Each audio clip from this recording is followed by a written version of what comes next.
Hey guys, today we are showing you our electric pressure cooker barbecue ribs that just so happen to also be low carb, and we're going to show you part of our hike in Joshua Tree National Park, all while having a whole lot of fun. I tripped and rolled my ankle before we even left the picnic area, so I didn't have my camera on to see it. It would.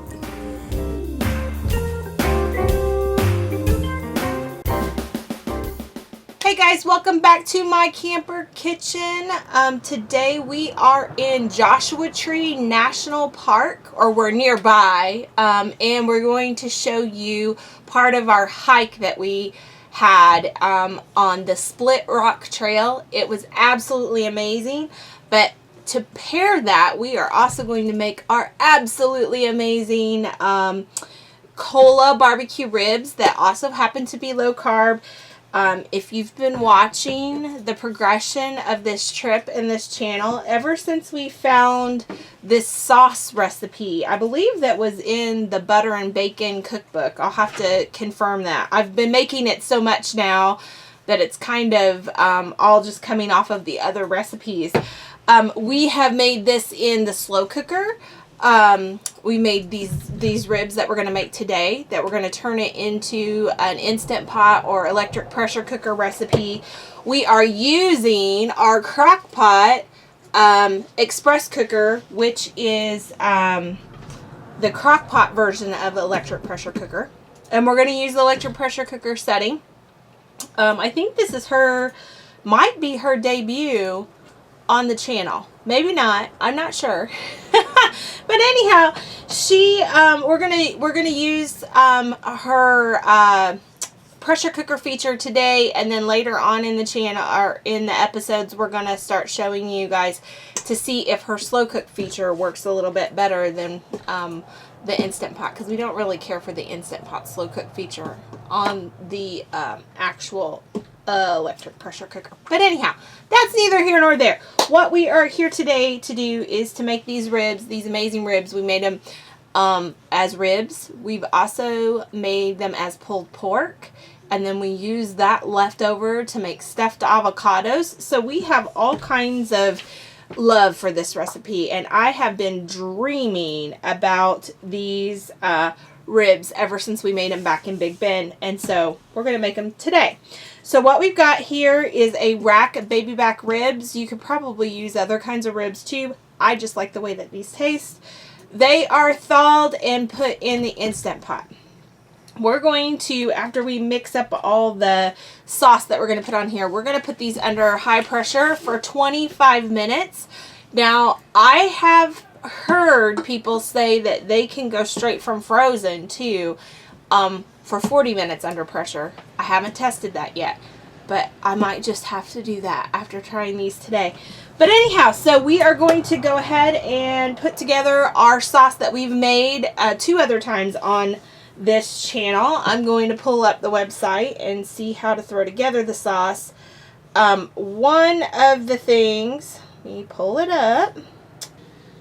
Okay, one of the substitutions I'm going to have to make today is I don't have an onion in my fridge or in my veggie bowl right now, so I'm just going to use some dried minced onion. The original calls for ½ cup minced onion, so I'm probably going to do about 2 tablespoons of the dried in my sauce. So just kind of going with the flow here, because we have to. Okay, and then to that I'm going to add 1½ tablespoons of dried minced garlic. So 1½ I'm just kind of eyeballing it. And then I also don't want to forget a tablespoon of butter, but I'm just going to, instead of melting it, I'm going to throw it in here on top of the ribs and let the pressure cooker melt it.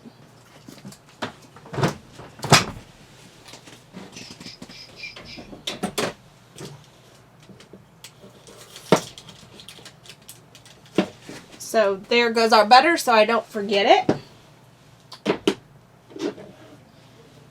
And I'm sure my phone is trying to be helpful, but it keeps taking this off my screen. Okay, now 1 1/4 cups Coke Zero. This is part of what makes it low carb. If you are not eating low carb, you can use regular Coke, you can use root beer, you can use Dr. Pepper, all the barbecue sauces. We're just wanting the sweetness in here to cut the acid of the tomato sauce. So 1 1/4 cups Coke Zero for you low carbers, and for the rest of you, you can use whatever soda you prefer. And then to that, we're going to add 3/4 cup tomato paste, and I'm pretty sure, yep, this is 3/4 cup, a 3/4 cup can. So just scraping this out. If you're not eating low carb, just choose whichever paste you want. I will tell you, low carbers, check the labels. Tomato products specifically can vary greatly when it comes to carb counts. So we look what the grocery store has, and we go with whatever has the lowest amount. And this is the generic from the grocery store we went to. And it happened to be the lowest in carbs. There we go.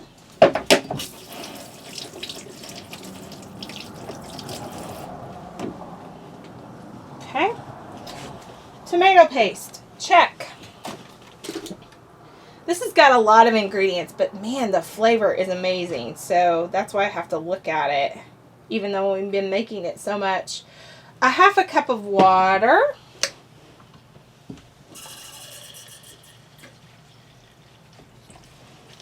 Gonna put that in my bowl.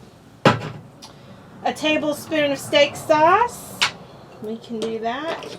But before I do that, I'm going to use this to put my cumin in so that I don't get this wet and then stick it down in my cumin. So I'm going to put my tablespoon of cumin first.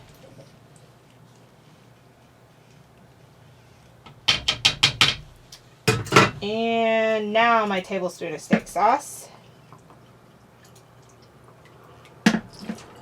And 3 tablespoons of mustard.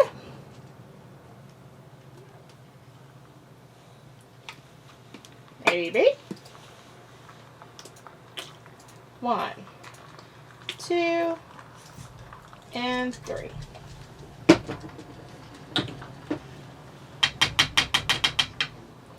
Then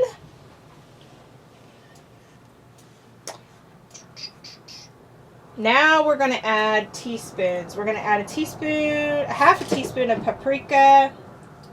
Where did she go? There she is.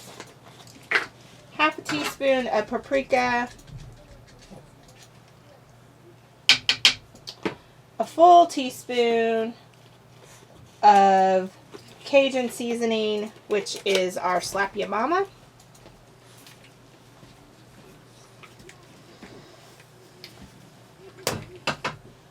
I'm not going to measure out the pepper. I'm just going to add it.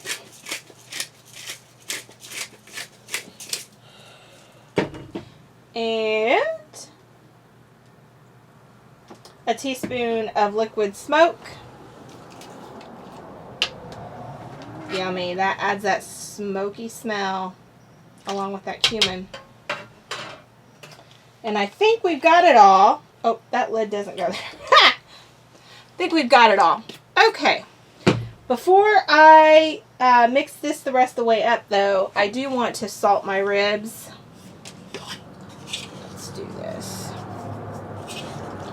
Just put a little salt in there to give them a little bit of flavor. Okay, and now I'm going to just whisk this up with my fork and pour it over the top.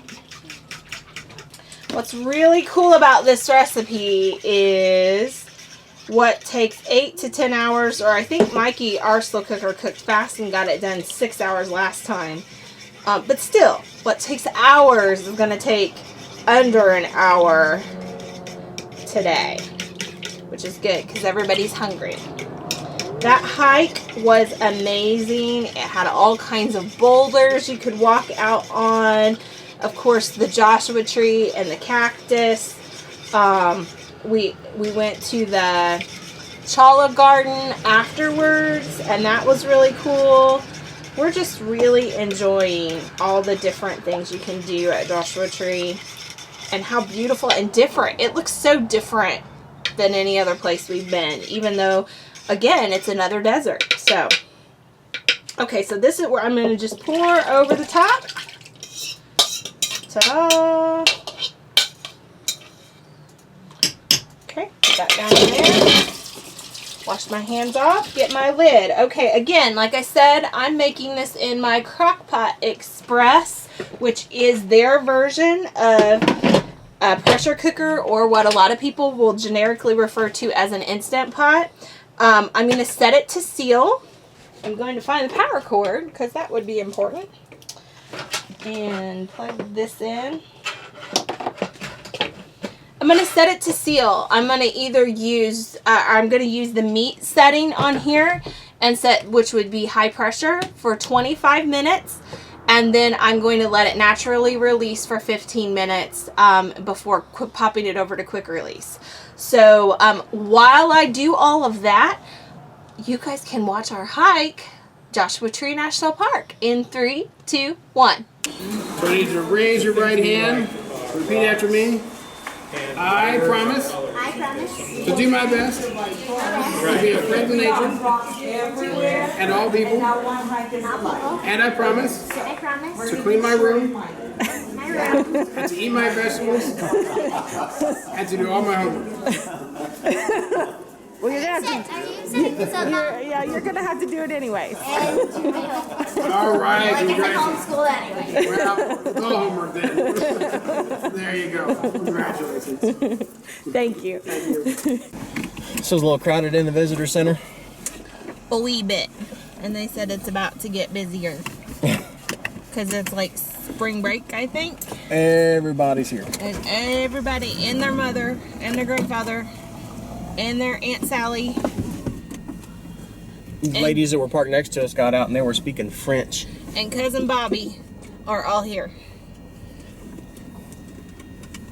I didn't see Cousin Bobby. I'm telling you. He's here. Yes. And his 5 children. So, where are we going? We're first going to go get ice. Ice. Baby. And then while you're getting the ice, I'm going to figure out where we're going to go. So we don't know where we're going. No. Okay. I think we're going to probably need a plan A through F because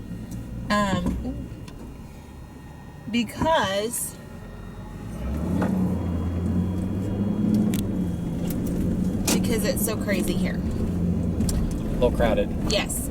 And I think I just read on that sign that 29 Palms, where we usually come in, that entrance isn't as busy as this one. But I don't know that it matters, because with our card, we get kind of put in the fast lane, or as Disney people would call it, A fast pass. a fast pass. Yeah. So they see your card and they let you kind of zoom past. Get around the rest of the traffic so you don't have to pay. So you don't have to wait. But they're like people who come in here and pay so they can get their tag for their window and get in the... But anyhow. It's crowded today. It's crowded. And a couple things about the visitor centers. Now, I know we haven't been to tons and tons of them. But the visitor centers here look on the outside like they're going to be great. Switch him. But people just cut you off and go where they want to here. Hang on, honey. Oh my goodness.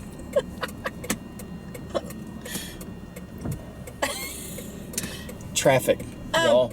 But as I was saying about the visitor centers, they look big on the outside, but then you get in them and they're like itty bitty and there's tons of people. So I like the 29 Palms visitor center better than I think what's called the Joshua Tree. We haven't been to the Cottonwood one yet, but holy moly, it's very congested at this one. Hey, I'm gonna go and get ice. Okay, I'm gonna figure entertain them while until I get back. don't think that. I'll be right back. I'm gonna figure out where we're gonna Tell go. them that joke you know.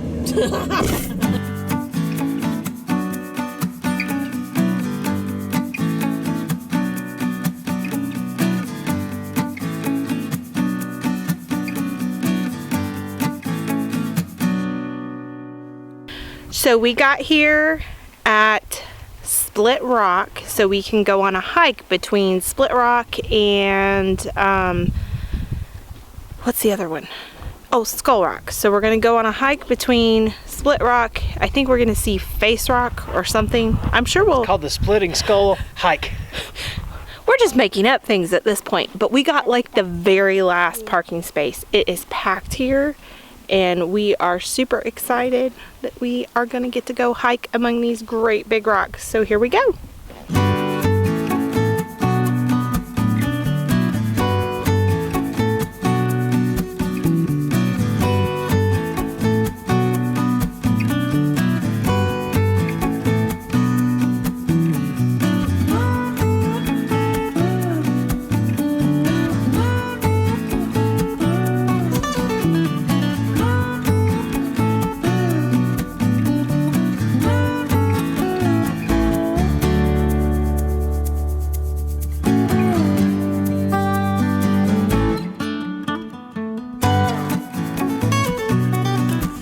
So we're in, this is Split Rock Trail, Yes.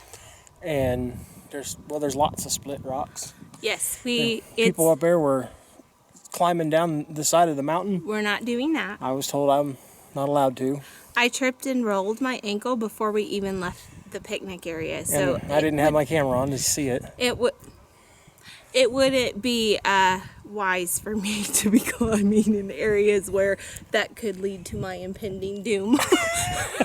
I'm just and Addie's exploring. There's all kinds of rock area to explore, and it's a nice little hike today, depending on how far we want to go. The weather's fantastic. It's beautiful. The sun's beating down on us, but it's like, I don't know, I think it's just now in the 60s, so the wind's blowing through the canyon. It's perfect. It's a layers day. No, it's not. For me it is. No. Well, that's because you're like so hot-blooded that you have to wear a sweater in the middle of the summer. Oh goodness. Alrighty, well here we go. We're going hiking.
Never miss the opportunity to climb a good rock.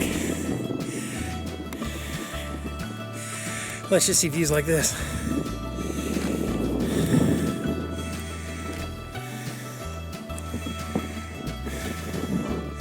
Cool, huh?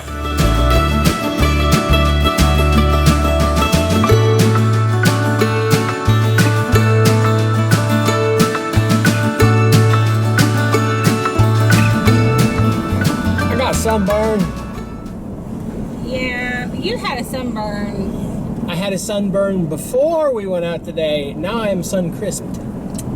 Yeah, we should have brought sunscreen. You think? Mm-hmm. I guess so. I mean, it was only, well, it says it's 68 right now, but it feels very toasty out here. That sun's beating down here in the desert. There's hardly any shade. Yep. We went on a lovely hike. Split Rock. Did we even get pictures of Split Rock?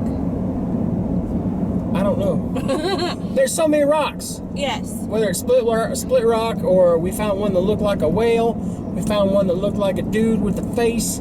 Yes. And it's beautiful. It's amazing. There was so much to see. That was a really nice hike. It was about 2.5 miles, I think. 2.61 miles. Oh, 2.6. To be exact by my little... Now, I will walk say, thing. at the end, it got a little fuzzy about where the trail was. Yeah. Like, everywhere else, it was marked pretty clearly, but you're getting towards the end, and it was like, there were a lot of us going, which way do we go? But we found it. We were good. It's all good. It was a loop trail, so that was good. And then we were parked in a picnic area, and it's a very busy picnic area. Not many people eating, but rather parking to go to all the trailheads. When we came in, there was quite a few vehicles there. When we came out, all the parking spots were filled up, and there was a line on the road where people were parking. It got so filled up. But right. We're here during what is probably a spring break week for a lot of the nearby area, so that might explain part of it. And also, this time of year is the heavy season for Joshua Tree anyhow. So when we say it's busy, it's not like shoulder to shoulder people. It's not like you're going to Disney World on spring break busy. But you are running into lots of people on the trail, and yes, this is where we turn. That's the second one we've seen. Oh my, this person just decided to... They don't know what they're doing. No. Oh my goodness, they just stopped in the middle of the road. They did. Tourists. Anywho. There's a lot of Volkswagen minivans. That's what I'm trying to say. Yeah. Cool. Of course, we're in California, man. So anyhow, but no, it was a really great hike. Lots to see and lots to do. You could climb up on the rocks if you wanted to. They were looking up our noses. You could climb up on the rocks if you wanted to. It was considered a moderate trail, which I think is pretty decent. A decent description. Bring lots of water, sunscreen. There's not a whole lot of shade. No, we found one big shade tree in the middle of nowhere, and one shady cave. and then one shady cave. So the walking conditions, you start out walking and it feels like you're walking through like deep sand, and it's the granite that's washed off the rocks over millions of years, makes it like a really gritty, dense sand. yeah, and then there's some places where you're walking on the rocks, and like the great big boulders. Yeah. And then there's some up and down. So I would say it would be classified. I would classify it as moderate, definitely. But not difficult, not hard at all. It was great. No, it was good. It was awesome. But if it had been hotter out, there were parts of it that would have been really hard to kind of push through. Because, I mean, we were getting hot. And like I said, we're in the upper 60s right now here. So, imagine what it's like when it gets to 100 degrees in here. You need to bring lots of water. Because we went through almost everything we brought with us. But it was it was fun. And so we got to do that. And then we are also... This camera does not like you. I do. Oh, it's okay. You're going up our nose again. Quit it. Quit looking up our nose, guys. I don't know what's going on with the tripod thing. I feel like I need to be. Anyhow, so now we are going to go to, I think it's called Chala Gardens, which is supposed to be just thousands of the Chala cactus. And if I'm saying it wrong, I'm sorry. Great. Yes. So Mikey will be put in a bubble and not allowed to. I'll just stay in the truck. Yes. Well, we were walking along the trail, and I stepped off the trail to get a picture of something, and my ankle went right in, or the side of my foot went right into one of those chala cactuses, however you say it. Yeah. And it went clean through his shoe, through his sock. Yeah, I could feel something. It felt like something bit me, and then I step away from it, and it still hurt. So I pulled my shoe off, and there was a needle stuck in his foot. That long. Oh my God. Look, the closer I get it, the longer it looks. It started out, and now pretty soon it's going to be... The needle of the cactus was about 3/4 of an inch long, and it buried itself about halfway in my foot. Yeah. So, enough to hurt. Yes. And I'm fine, everybody. I'm okay. My ears will recover soon. If you want to send get well cards, you know the address. It's down below in the description. If you want to send money, for the hospital bills incurred by the giant cactus injury. Oh my goodness. So he's not gonna. I've heard that people have to watch their children really carefully where we're going. So little ones and big ones alike. yes, I think we're gonna need to get you a leash or something so I can pull you back so you don't get into them. But we're gonna go see that, and then I think that's gonna be our day. The ranger was telling us today that that Joshua Tree is one of the few national parks that let you climb all over the rocks themselves. And there were people with actually scaling the faces of the cliffs and yep. Well, I guess that's called rock climbing or what's it? Rappelling. They were rappelling down the sides of these cliffs, and it looked like a lot of fun. I was told I couldn't do that. No. You are not a professional. You will not play one on YouTube. No, I'm not. So. But we could tell y'all about it, but if we want to do it any justice, we're going to show you this.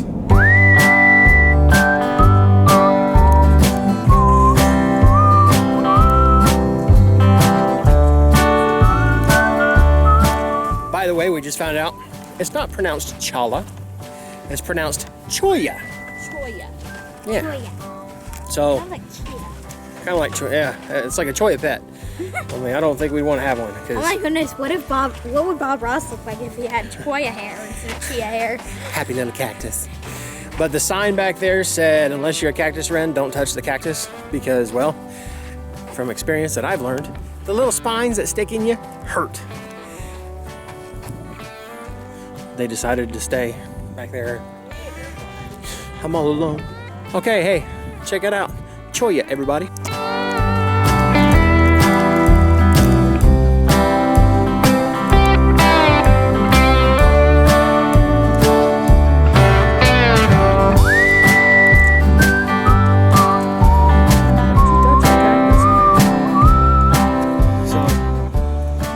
The sign right here says, warning, this cactus is hazardous. Do not touch for your safety and the protection of the resource. Travel is restricted to the trail.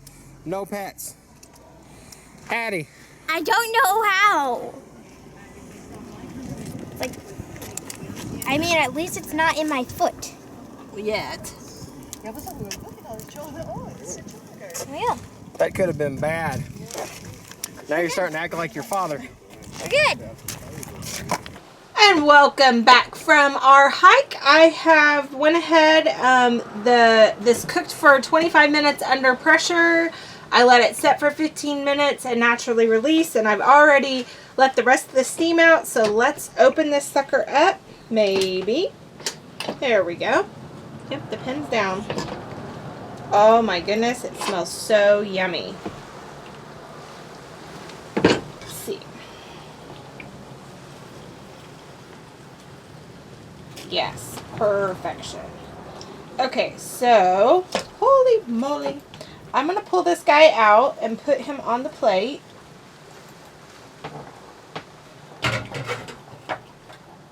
Make sure we're tender enough. Ow. Yes, we're tender. Goodness. Let's put this over here. Yeah, that's tender. So now I've got all the sauce still down in my my pressure cooker, and I'm going to turn this to the saute feature so that I can reduce this liquid down into a sauce that I'm going to put on the ribs. So give me just a moment. Turn this brown saute. I'm going to start it. Let it start cooking, and then I'm just going to stir occasionally. We want to reduce this down to about half of the liquid that's in here. So going to leave the lid off and just occasionally stir it. And Mikey will either fast forward that. No, actually, what we'll do is whenever this is reduced down, we'll return in 3, 2, 1. Alrighty, my sauce has reduced down, and now it's thick enough to coat my spoon.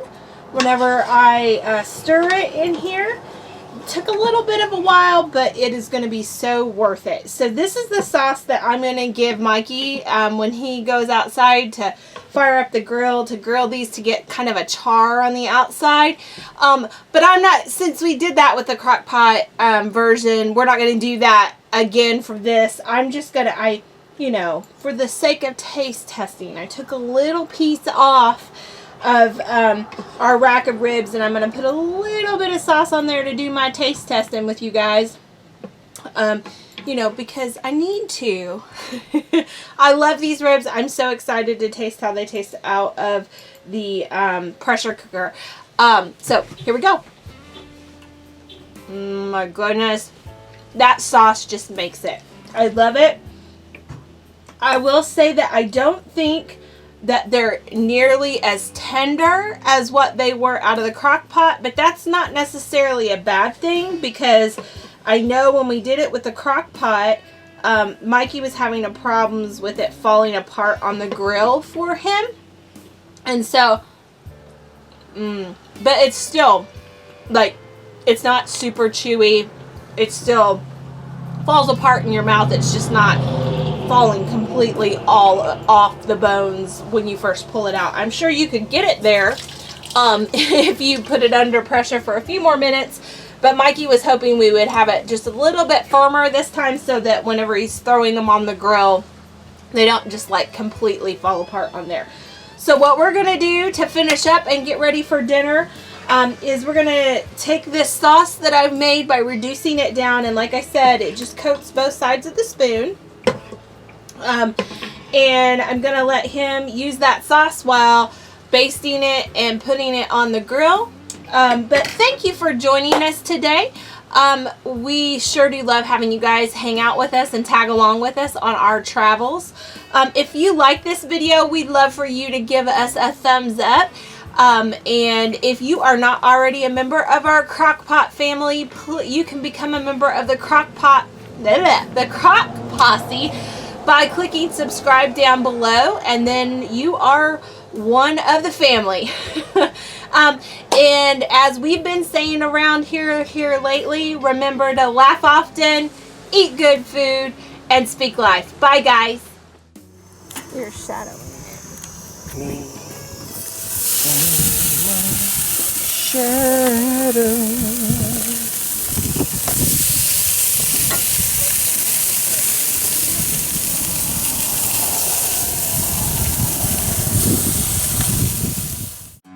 If you want to see the latest, click on the left right here. If you feel like subscribing, click on the right, my dear. And if you think we're funny enough to send us money, click the Patreon link below.